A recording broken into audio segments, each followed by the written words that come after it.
There are people that will say, well, I'll have to give up too much if I come to Christ. Well, you give up a great deal for other things, such as an education or power or money. Harold Macmillan, the former Prime Minister of England, once said, power is the chief motivation of human activity and not money. Whether it's money, power, social prestige, you'll do most anything. God gave up everything He had. He gave up His Son for you. Will you come to Christ tonight and surrender to Him? What's your excuse?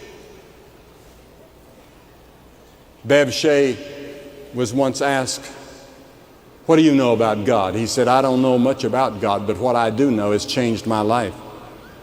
See, you don't have to know everything about God. You don't have to know everything about the Bible. You don't have to be a theologian to come to Christ. Just come like you are.